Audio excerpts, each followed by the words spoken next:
নমস্কাৰ এই মুহূৰ্তত আহি পৰিছে ৰাতিপুৱাৰ কেইবাটাও বিগ ব্ৰেকিং নিউজ। আজি হৈছে 22 ফেব্ৰুৱাৰী। বুৱা কৃষকৰ বিৰুদ্ধে কঠোৰ হৈছে চৰকাৰ। জানো কেতিয়া পাব পিএম কিষাণৰ 22 কিস্তি 2000 কোটি টকা। আপুনি লাভ কৰিব পিএম কিষাণৰ ধন ৰাখি চৰকাৰৰ ফালৰ পৰা ডাঙৰ সিদ্ধান্ত গ্ৰহণ কৰিছে। অৰুণোদয়ৰ 25জন হিতাধিকাৰী বেংক একাউণ্টত চৰকাৰৰ ফালৰ পৰা প্ৰদান কৰিব 9000 কোটি টকা। কিন্তু কৰিব লাগিব তিনিটা গুৰুত্বপূৰ্ণ কাম, অন্যথা আপোনাৰ একাউণ্টত অৰুণোদয় আঁচনিৰ টকা নাপাব। আপুনি চৰকাৰী ঘৰৰ বাবে আবেদন কৰিছে নেকি? চৰকাৰী ঘৰৰ টকা কেতিয়া প্ৰদান কৰা হ'ব আপোনালোকৰ বেংক একাউণ্টত? মুখ্যমন্ত্ৰী ডক্টৰ হিমন্ত বিশ্ব শৰ্মাৰ বৃহৎ ঘোষণা। ৰেচন কাৰ্ড থাকিলে ৰাজ্যত সলনি হৈছে নতুন নিয়ম। নতুন নিয়মেৰে 1 মাৰ্চৰ পৰা সংগ্ৰহ কৰিব লাগিব ৰেচন। লগতে কেইবাটাও ৰাজনৈতিক খবৰৰ লগতে অৰাজনৈতিক খবৰ যুগুত কৰা হৈছে আজিৰ দিনটোত। গোটেই অসম তথা ভাৰতৰ বিভিন্ন প্ৰান্তৰ পৰা যুগুত হৈছে কেইবাটাও ডাঙৰ খবৰ। এনেবোৰ খবৰ নিতেও পাই থাকিবলৈ চেনেলটি ছাবস্ক্ৰাইব কৰি ভিডিঅ'ত এটা লাইক কৰিবলৈ নাপাহৰিব।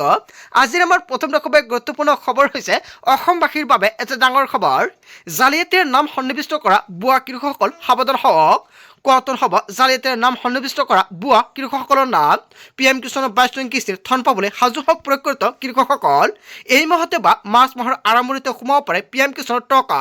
পিএম কিষাণৰ 25জন হিতাধিকাৰীৰ বাবে অত্যন্ত ভাল খবৰ। প্ৰতিগৰাকী কৃষকৰ একাউণ্টত জমা হ'ব পোনপটীয়াকৈ 2000 কোটি টকা। আপুনি সাজু হওক পিএম কিষাণৰ 22 কিস্তিৰ ধন ল'বলৈ। নতুন নিয়মেৰে এইবাৰ দেশৰ কৃষকৰ একাউণ্টত জমা হ'ব ধন ৰাখি। আজি কৰি লওক ই কৈছে আপডেট নকৰিলে আপুনি লাভ নকৰিব পিএম কিষাণৰ ধন ৰাখি। কৃষকৰ বাবে মুকলি কৰা হৈছে হেল্পলাইন নম্বৰ অন 5526। যদি কিবা অসুবিধা হয় লগে লগে দিয়ক অভিযোগ, চৰকাৰৰ ফালৰ পৰা ল'ব ব্যৱস্থা। কৈছে লেণ্ড শেয়াৰিং, আধাৰ কাৰ্ডৰ লগত বেংক একাউণ্ট লিংক কৰিব লাগিব। এই তিনিটা কাম আপুনি কৰাই ৰাখিছেনে? যদি কৰাই ৰাখিছে তেনে ক্ষেত্ৰত একো কৰিব নালাগে। ডাইৰেক্ট আপোনাৰ একাউণ্টত যেতিয়া চৰকাৰৰ ফালৰ পৰা পিএম কিষাণৰ টকা প্ৰদান কৰা হ'ব লগে লগে সোমাই যাব। ফেব্ৰুৱাৰী শেষৰ ফালে আৰু মাৰ্চৰ প্ৰথম সপ্তাহতে আপোনাৰ একাউণ্টত পিএম কিষাণৰ টকা সোমাব পাৰে। তাৰপিছত অসমবাসী ৰাজুক জনাইছো আমাৰ পৰৱৰ্তী খুবেই গুৰুত্বপূৰ্ণ খবৰ। লগতে ডাঙৰ খবৰ, অৰুণোদয় আঁচনি হিতাধিকাৰীলৈ ডাঙৰ খবৰ। 20 ফেব্ৰুৱাৰীত চৰকাৰে প্ৰদান নকৰে 8000 কোটি টকা। বহুতে ৱেইট কৰি আছিল 20 ফেব্ৰুৱাৰীত অৰুণোদয় আঁচনি 8000 টকা প্ৰদান কৰিব, কিন্তু চৰকাৰে 20 ফেব্ৰুৱাৰীৰ পৰিৱৰ্তে নতুন তাৰিখ ঘোষণা কৰিছে। ফেব্ৰুৱাৰী 20 তাৰিখৰ পৰিৱৰ্তে 10 মাৰ্চতহে দিব চৰকাৰে একাউণ্টত টকা। পূৰ্বে 20 ফেব্ৰুৱাৰীত দিয়াৰ কথা আছিল 8000 কোটি টকা। 8000 টকাৰ পৰিৱৰ্তে 9000 টকা প্ৰদান কৰিব চৰকাৰে। 1000 টকাকৈ বৃদ্ধি কৰি 10 মাৰ্চত একাউণ্টত দিব মুখ্যমন্ত্ৰী ডক্টৰ হিমন্ত বিশ্ব শৰ্মাই টকা। সংগঠনযোগে ঘোষণা কৰিছে এই কথা। অৰুণোদয় আঁচনিৰ তালিকাত আপোনাৰ নাম অন্তৰ্ভুক্ত হৈ আছে নেকি? তেনে ক্ষেত্ৰত আপুনি 10 মাৰ্চৰ পূৰ্বে ডিবিটি লিংক কৰিব লাগিব। ডিবিটি লিংক নকৰিলে আপোনাৰ একাউণ্টত অৰুণোদয় আঁচনিৰ টকা নাপাব। অসমৰ মুখ্যমন্ত্ৰী ডক্টৰ হিমন্ত বিশ্ব শৰ্মাই অৰুণোদয় আঁচনিক লৈ বৃহৎ ঘোষণা কৰিছে। আপুনি কেনেকৈ চেক কৰিব আপোনাৰ একাউণ্টৰ লগত ডিবিটি লিংক হৈ আছে নে নাই? যদি আপোনালোকৰ ভিডিঅ' লাগে এতিয়া কমেণ্ট কৰক, নেক্সট ভিডিঅ'ত জনাই দিম। আৰু আজিৰ ভিডিঅ'ত যিমান পাৰে সকলোৱে বেছি বেছিকৈ শ্বেয়াৰ কৰি দিব। তাৰপিছত অসমবাসী ৰাজুক জনাইছো আমাৰ পৰৱৰ্তী খুবেই গুৰুত্বপূৰ্ণ খবৰ। লগতে ডাঙৰ খবৰ, বিপদত পৰিব মাইক্ৰ' ফাইনেন্সৰ ঋণ লোৱা মহিলাসকল। ঋণৰ বাবে ৰাজ্যৰ সকলো মহিলা যাব লাগিব জেললৈ। এতিয়াও পৰিশোধ কৰা হোৱা নাই ঋণ। হয়, কেইবাটাও বৃহৎ সিদ্ধান্ত গ্ৰহণ কৰিছে। আপুনি মাইক্ৰ' ফাইনেন্সৰ ঋণ লৈছিল নেকি? তেনে ক্ষেত্ৰত আপোনাৰ বাবে এটা বেয়া খবৰ।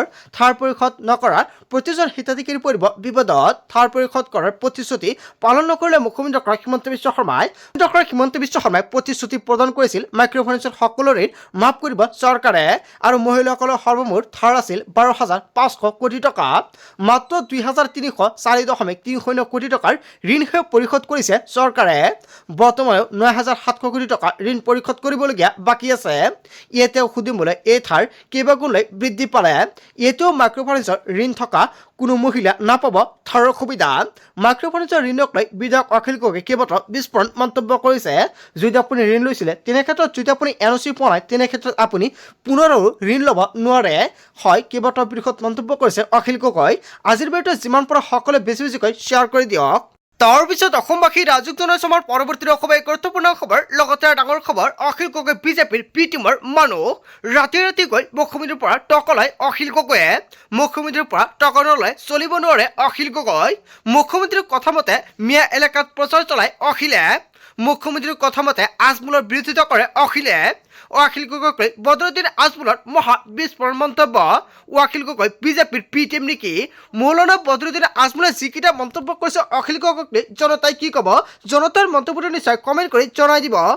তাৰ পিছত অসমবাসী ৰাজক জনাইছে আমাৰ পৰৱৰ্তী অসমৰ গুৰুত্বপূৰ্ণ খবৰ লগতে ডাঙৰ খবৰ পুনৰ জনজাতিকৰণৰ দাবীত কঁপিব সমগ্ৰ ৰাজ্য ২৬ৰ নিৰ্বাচনৰ পূৰ্বে জনজাতিকৰণ নাপালে পৰিস্থিতি ভয়ংকৰ হ'ব অসম বন্ধৰ দৰে কঠোৰ সিদ্ধান্ত ল'বলৈ বাধ্য হ'ব মটক ছাত্ৰ সন্থা ৬ জনগোষ্ঠীৰ জনজাতিকৰণৰ প্ৰতিবেদন কেন্দ্ৰলৈ প্ৰেৰণ কৰিছে নে নাই এনেকুৱাকৈ ডাঙৰ প্ৰশ্ন উত্থাপিত কৰিছে অতি শীঘ্ৰেই স্পষ্টীকৰণ দিয়াৰ আহ্বান মটক ছাত্ৰ সন্থাৰ প্ৰথম পৰ্যায়ত জিলাই অৱস্থান ধৰ্মঘট আৰু দ্বিতীয় পৰ্যায়ত জিলাসমূহৰ আয়ুক্ত আৰু কাৰ্যালয়ত ধৰ্ণা কাৰ্যসূচী তৃতীয়তে পৰ্যায়ত দিছপুৰ চলো কাৰ্যসূচী ঘোষণা আৰু অৰ্থনৈতিক অৱৰোধ কাৰ্যসূচী ঘোষণা মটক ছাত্ৰ সন্থাৰ চৰকাৰৰ বিৰুদ্ধে গৰ্জন সদা অসম মটক ছাত্ৰ সন্থাৰ পুনৰ জনজাতিকৰণৰ দাবীত কঁপিব সমগ্ৰ ৰাজ্য হয় জনজাতিকৰণক লৈ ৰাজ্যত ভয়ংকৰ পৰিস্থিতিৰ সৃষ্টি কৰিব তাৰ পিছত অসমবাসী ৰাজক জনাইছে আমাৰ পৰৱৰ্তী অসমৰ গুৰুত্বপূৰ্ণ খবৰ লগতে ডাঙৰ খবৰ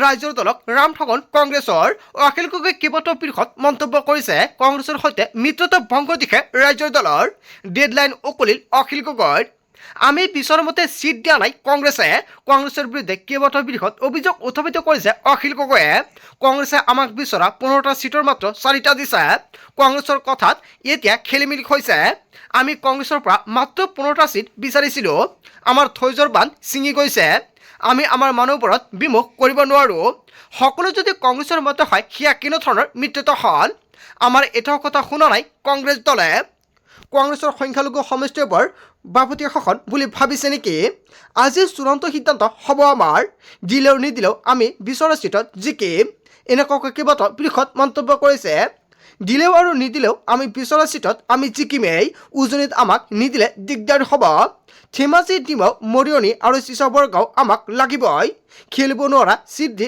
লাভ নাই মানিলে মানিব নামানিলে আমি সিদ্ধান্ত ল'ম ৰাজ্যৰ দলক ৰাম ঠগন কংগ্ৰেছৰ এনেকুৱাকৈ কেইবাটাও পৃষ্ঠত মন্তব্য কৰিছে অখিল গগৈয়ে তাৰ পিছত অসমবাসী ৰাজক জনাইছে আমাৰ পৰৱৰ্তী অসমৰ গুৰুত্বপূৰ্ণ খবৰ লগতে ডাঙৰ খবৰ ২৬ত পুনৰ চৰকাৰ গঠন কৰিব নোৱাৰে বিজেপিয়ে হিমন্ত বিশ্ব শৰ্মাৰ বাবে এইবাৰ পৰাস্ত হ'ব বিজেপি হিমন্ত বিশ্ব শৰ্মা থকালৈকে বিজেপিয়ে চৰকাৰ গঠন কৰিব নোৱাৰে এতিয়া বিজেপিয়ে ভয় খাইছে প্ৰলোভনৰ ৰাজনীতিত লিপ্ত হৈছে বিজেপি জুবেন গাৰ্গক ন্যায় দিব নোৱাৰিলে বিজেপিয়ে এইবাৰ ৰাইজে হিচাপ ল'ব বিজেপিৰ চাহ জনগোষ্ঠীৰ মানুহ আজি বিজেপিৰ পৰা আঁতৰি আহিছে এইবাৰ বিজেপিয়ে চৰকাৰ গঠন কৰিব নোৱাৰাটো নিশ্চিত দিল্লীৰ বিজেপি এটা কোম্পানী যেন লাগে অসমৰ বিজেপি কেৱল এজন ব্যক্তিৰ হৈ পৰিছে আৰু ভূপেন বৰাক আমি বিজেপি দলক দুৰ্বল কৰিছে এনেকুৱাকৈ কেইবাটাও পৃষ্ঠত মন্তব্য কৰিছে দিলীপ শইকীয়া যথেষ্ট ফ্ৰাষ্ট্ৰেটেড হৈ আছে বিজেপিত ৪৫ পৰা ৫০ৰ ওপৰত যাব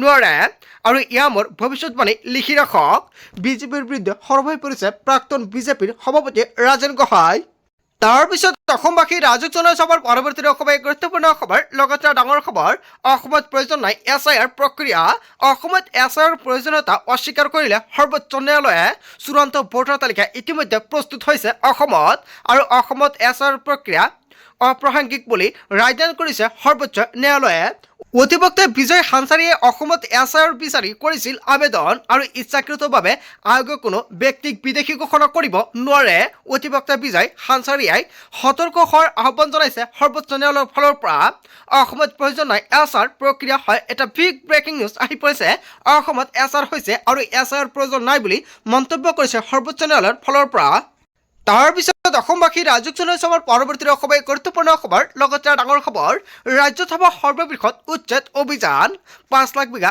মাটিত চলিব বুলডোজাৰ একশ্যন ৫ লাখ বিঘা মাটিত উচ্ছেদ অভিযান চলাব হিমন্ত বিশ্ব শৰ্মা চৰকাৰে অসমৰ মুখ্যমন্ত্ৰী ডক্টৰ হিমন্ত বিশ্ব শৰ্মাই কৰিছে বৃহৎ ঘোষণা ৫ লাখ বিঘা মাটিত উচ্ছেদ অভিযান চলাব হিমন্ত বিশ্ব শৰ্মাই অহা ৫ বছৰত ৫ লাখ বিঘা ভূমিত চলিব উচ্ছেদ অভিযান ডাঙৰ ঘোষণা কৰিছে মুখ্যমন্ত্ৰী ডক্টৰ হিমন্ত বিশ্ব শৰ্মাই নিৰ্বাচনত জিকিলেহে ৫ লাখ বিঘা ভূমিত চলিব উচ্ছেদ বেদখলকাৰীৰ বিৰুদ্ধে দয়া নাই ক্ষমা নাই নীতি হিমন্ত বিশ্ব শৰ্মা চৰকাৰৰ মোক ভয় খুৱাই লাভ নাই মই কাৰোলৈ ভয় নকৰোঁ বুলি হুংকাৰ দিছে মুখ্যমন্ত্ৰী ডক্টৰ হিমন্ত বিশ্ব শৰ্মাই যোৱা ৫ বছৰত মই ১.৫ লাখ বিঘা ভূমিত উচ্ছেদ কৰিলোঁ আৰু বেদখলকাৰীৰ বিৰুদ্ধে এনেকুৱাকৈ গৰ্জন দি মুখ্যমন্ত্ৰী ডক্টৰ হিমন্ত বিশ্ব শৰ্মাই হুংকাৰ দিছে তাৰ পিছত অসমবাসী ৰাজক জনাইছে আমাৰ পৰৱৰ্তী অসমৰ গুৰুত্বপূৰ্ণ খবৰ লগতে ডাঙৰ খবৰ ন্যায়ালয়ত মুখ থেকেছা বাবৰি মছজিদৰ বিৰোধিতা কৰা হিন্দু পক্ষৰ নতুন বাবৰি মছজিদ নিৰ্মাণত আপত্তি কৰাৰ অধিকাৰ নাই হিন্দু পক্ষৰ বাবৰৰ নামতে মুৰ্ছিদাবাদত নিৰ্মাণ হ'ব বাবৰি মছজিদ। হয়, বাবৰি মছজিদক লৈ এটা ডাঙৰ খবৰ আহি পৰিছে।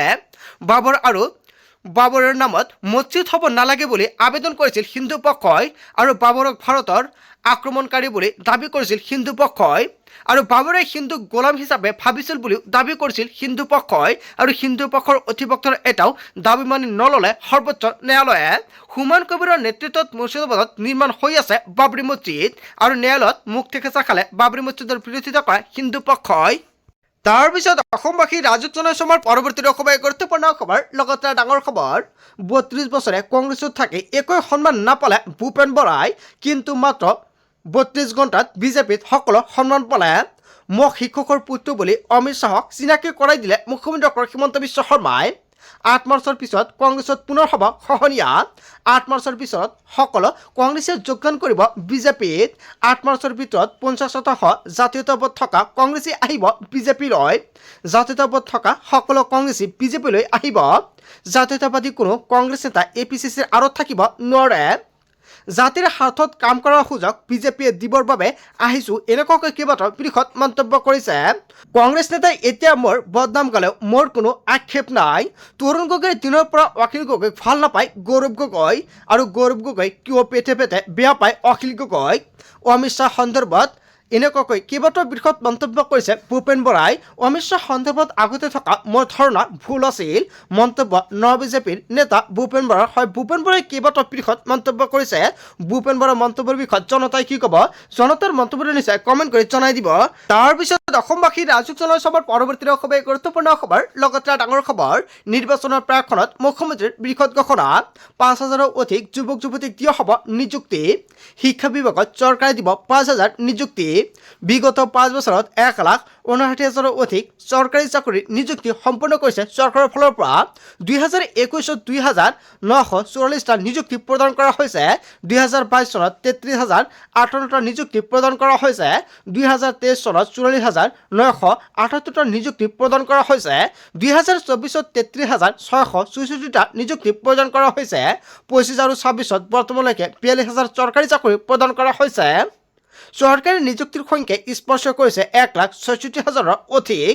নিৰ্বাচনৰ প্ৰাকখনত অসমৰ মুখ্যমন্ত্ৰী ডক্টৰ হিমন্ত বিশ্ব শৰ্মাই কৰিছে বৃহৎ ঘোষণা, আৰু নিৰ্বাচনৰ পিছত হিমন্ত বিশ্ব শৰ্মাই জিকিলে পুনৰ ২ লাখ চাকৰি দিব, এনেকুৱাকৈ প্ৰতিশ্ৰুতি দিছে মুখ্যমন্ত্ৰী ডক্টৰ হিমন্ত বিশ্ব শৰ্মাই। বন্ধু বান্ধৱীসকল, গোটেই অসম তথা ভাৰতৰ বিভিন্ন প্ৰান্তৰ পৰা যুগুত হৈছে কেইবাটাও ডাঙৰ খবৰ। এনেবোৰ খবৰ নিতেও পাই থাকিবলৈ চেনেলটি ছাবস্ক্ৰাইব কৰি ভিডিঅ'ত এটা লাইক কৰিবলৈ নাপাহৰিব। চ' থেংক ইউ ফৰ ৱাচিং ফুল ভিডিঅ'।